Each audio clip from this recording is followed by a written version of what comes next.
चंद्रगुप्त मौर्य से है, सम्राट अशोक से है, तो मैं आज अपने उन पुरखों को भी याद करता हूँ। मैं याद करता हूँ बिरसा मुंडा, भगवान बिरसा मुंडा जी को। मैं याद करता हूँ महामना रामसिंह वर्मा जी को। मैं याद करता हूँ महाराजा बिजली पासी जी को।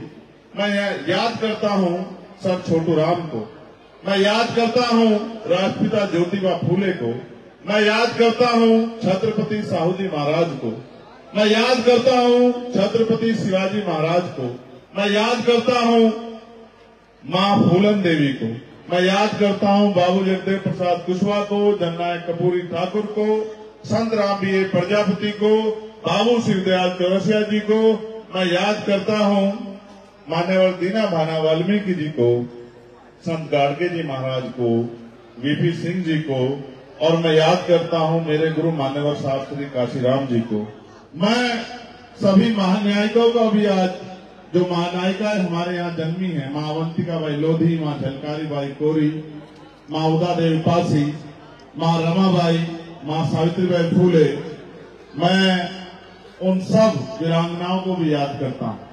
बहुत शानदार मंच, इस मंच पर उपस्थित भाई नीरज पटेल जी, बहुत ही हम सबके बड़े आदरणीय रामेश्वर पवन जी, उत्तर प्रदेश की विधानसभा के बहुत ही शानदार विधायक और मेरे भाई आर.के. वर्मा जी, मेरे साथ चल के आए सौरभ किशोर जी, कौशल जी, इस कार्यक्रम में अपना योगदान देने वाले, और उसके अलावा भी बहुत से सम्मानित नेतागण, सामाजिक कार्यकर्ता, सामाजिक नेता, समाज का नेतृत्व करने वाले बहुत जिम्मेदार साथी सब मंच पर बैठे हैं। मैं उनका भी बहुत बहुत धन्यवाद और अभिवादन करता हूं। साथ में कार्यक्रम को संचालन कर रहे भाई डॉक्टर अनु पटेल जी, कार्यक्रम के सहयोग अर्पित पटेल जी, सतनाम गौतम जी सहयोगी, शिव कुमार जी, संजय वर्मा जी, आनंद जाटव जी, अवधेश पहलवान जी, प्रदीप गौतम जी, धर्मेंद्र चौधरी जी, मेघराज सिंह, राजेश पाटिल जी, प्रियांशु गौतम जी, शिवबरन रावत जी, महेंद्र टाइगर जी, दिनेश गौतम जी, सत्येंद्र गौतम जी, सुरेश कोरी जी और गौरे पासी जी। मैं इन सब भाइयों का भी बहुत बहुत धन्यवाद करता हूं कि इन्होंने ये ऐतिहासिक कार्यक्रम किया और मुझे यहाँ बुलाया। हालांकि ये बात भी सत्य है कि उपचुनाव चल रहे हैं, ये भी बात सत्य है कि महाराष्ट्र और झारखंड में भी चुनाव चल रहे हैं, ये भी बात सत्य है कि राजस्थान में, बिहार में और मध्य प्रदेश में भी चुनाव चल रहे हैं। लेकिन चुनाव तो चलते रहेंगे, चुनाव आते हैं, दल लड़ते हैं, लोग जीतते हैं, सरकारें बनती हैं, सरकारें गिरती हैं। हम बहुजन समाज के लोगों का उनमें क्या, हम तो इंतजार करते रहते हैं कि भाई कभी हमारा कुछ बनेगा। वैसे भी आजकल हम आशावादी ज्यादा हो गए हैं, उम्मीदवादी ज्यादा हो गए हैं। हम तो ये उम्मीद करके घरों में बैठे हैं कि कोई मसीहा आएगा, आके सोए हुए लोगों को जगाएगा, इनके जमीन को जोड़ेगा, इनके बच्चों के लिए, इनके लिए कुछ करेगा, इनको हक अधिकार दिलाएगा और फिर चुपचाप दुनिया से चला जाएगा। इनको ऐसा लगता है कि मसीहा जन्म लेते हैं, इनको ऐसा लगता है कि अवतार पैदा होते हैं। तो मैं आपकी इस शराफत पे क्या कहूं। मुझे अच्छा ये लगता है कि सामाजिक मंचों में दिल खोल के अपनी बात को कहने का मौका मिलता। मैं भीमार्मी आजाद समाज पार्टी के साथियों का भी बहुत बहुत धन्यवाद देता। ये जो बीच वाला एरिया है, मैं यहां से शुरू करूंगा। मैं बार बार ये समझाता हूं कि गांव से जब पुराने समय में, अब तो बस में बहुत कम लोग जाते हैं, अब तो गाड़ियों में जाते हैं, 4 पहियों की गाड़ियों का जमाना है, मोटरसाइकिल का जमाना है। तो पहले जब बारात जाती थी तो गांव में बस लगाई जाती थी, तो जो जिम्मेदार लोग होते थे, समझदार लोग होते थे, 40 साल से ऊपर के लोग होते थे, वो बस में जैसे बस आके खड़ी होती थी जाके बैठ जाते थे। और ये जो नौजवान हैं, ये आसपास घूमते रहते थे कि जब चलेगी तभी खड़ेगी। होता था नहीं होता था? तो जब बस चलती थी तो भाग के जाके देखते थे कोई सीट खाली है क्या, तो जाके देखते थे कोई सीट खाली नहीं। फिर किसी कहते चाचा जरा सा उधर को हो जाओ। कुछ में जवानी का जोश होता था तो वो कुछ घंटे खड़े रहने की हिम्मत जुटाते थे। 1 घंटे में जब जवानी का भूत उतर जाता था तो फिर कहते थे दादा कहीं बिठने की जगह दे दो। कोई उठता था तो उसकी कुर्सी में जबरदस्ती बैठ जाते थे सीट पे, या फिर वो जो पायदान होता है या जो खिड़की होती है उसके सहारे छत पे जाने की कोशिश करते थे। आज भी आप लोगों ने ऐसा ही किया, बहुत देर तक बाहर घूमते रहे। कुछ लोग मेरे साथ आए और फिर जब कहीं जगह नहीं मिली तो थोड़े थोड़े एडजस्ट होने लगे। वैसे भी भारत के लोगों को एडजस्ट होने की बड़ी आदत है। थोड़ी सी जगह मिल जाए, थोड़ा सा सरक जाओ, चलो हक अधिकार नहीं मिल रहे तो राशन तो मिल रहा है, राशन भी नहीं मिल रहा तो कम से कम खुली हवा में सांस लेने के अधिकार तो मिल रहा है। आजादी तो यही बहुत है। गुलाम के लिए इससे ज्यादा और क्या क्या उम्मीद करोगे आप गुलाम के लिए। मुझसे पहले कई वक्ताओं ने कहा जो नालायक लोग थे वो खड़े रहे, जो लायक थे बैठ गए। जिनमें थोड़ी सी भी गैरत थी उन्होंने वक्ता की बात को माना, संचालककर्ता की बात को माना, वो चुपचाप बैठ गए।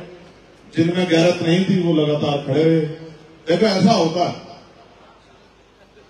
कुदरत ने जानवर को भी दिमाग दिया है और इंसान को भी दिया है, लेकिन इंसान से उम्मीद ज्यादा होती है कि वो दूसरे की बात को समझेगा। जानवर का क्या, हमारे यहाँ कहावत है कि भैंस के आगे बीन बजाई, भैंस ने पट कान हिलाए। तो चाहे आप जानवर से कितना कह दो वो कोई सुनता थोड़ा ही है, उसमें दिमाग कहाँ है, इंसान सुनता है। जो इंसान होता है उसको एक बार की बात समझ आती है कि क्या कहा गया, और जो इंसान नहीं होता अब उससे क्या उम्मीद करें।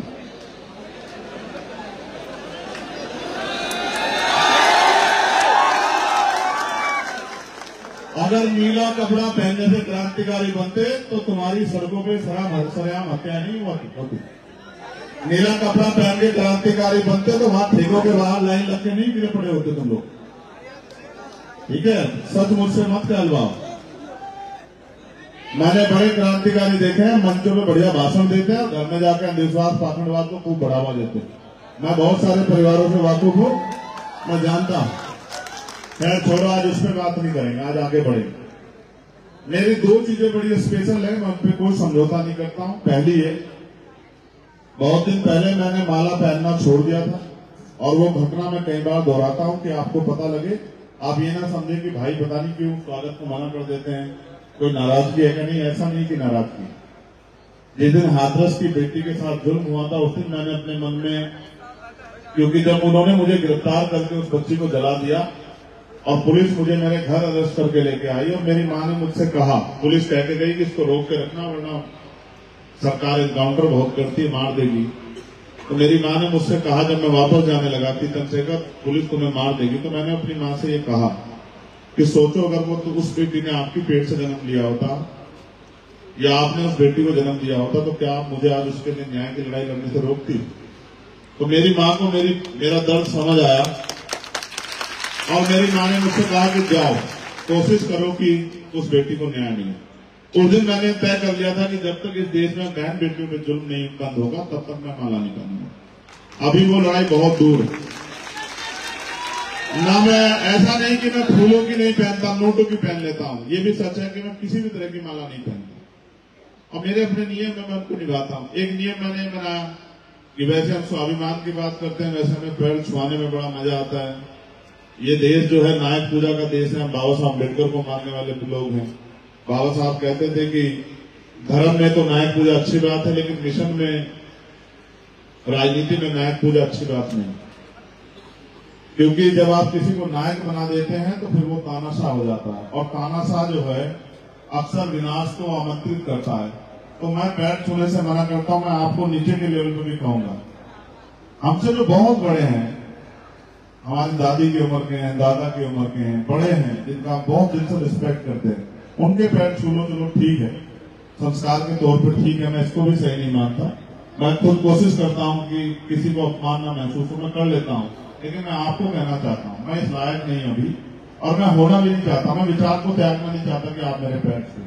मैं अपने छोटे भाइयों से, पार्टी के नेताओं, कार्यकर्ताओं से अपील करूंगा, ऐसी प्रथाओं को अपनी पार्टी संगठन में जन्म ना दे जिसका भविष्य में जिसके परिणाम बड़े खतरनाक हो। ऐसी प्रथाओं को जन्म ना दे, इसलिए किसी के पैर ना छुए, ना ही किसी को पैर छू के सम्मानित महसूस कराने के चक्कर में जो पैर छुए, ना ही अपने पैर छुआने में बहुत भरोसा जो है जाहिर करें, मैं इस बात के विरोध में।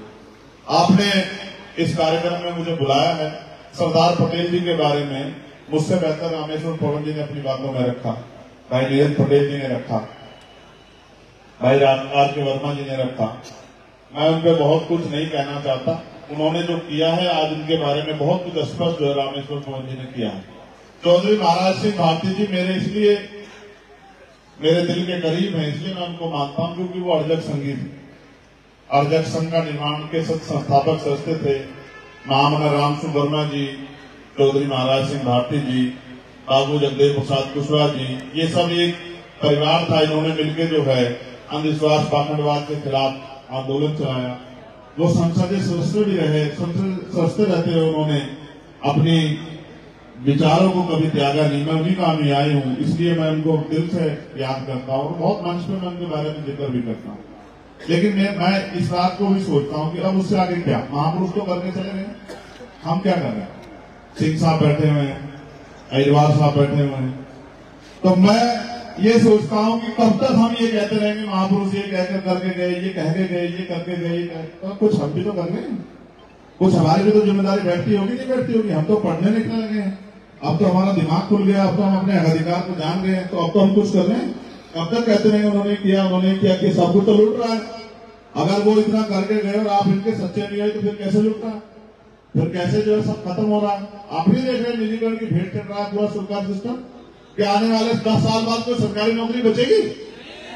क्या कोई गरीब का बच्चा नौकरी लग के अपने परिवार को मुख्य धारा में जोड़ पाएगा? आज जरूरत क्या है? मैं हिस्ट्री में लेके चलता हूं आपको। मैं बाहर आया था तो भी मैंने इस बात को दोहराया था, मैं आज यहां आया तो भी दोहराया। जब आप जाति नहीं मानते और आप ये कहते हैं कि हम जाति विहीन समाज की बात करते हैं, जब आप ये कहते हैं कि हम बहुजन भाईचारे की बात करते हैं, तो बहुजन भाईचारा जातियों के कुछ जातियों के अंदर नहीं होना चाहिए, फिर बहुजन भाईचारा पूरे बहुजन समाज के अंदर होना चाहिए।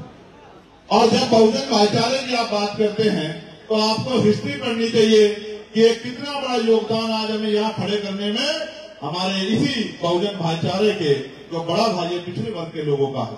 मैं आपको याद दिलाने का काम करूंगा, तब आपको शायद याद आ जाए कि मैं बात क्यों कह रहा हूं। और ये वक्त की जरूरत भी है।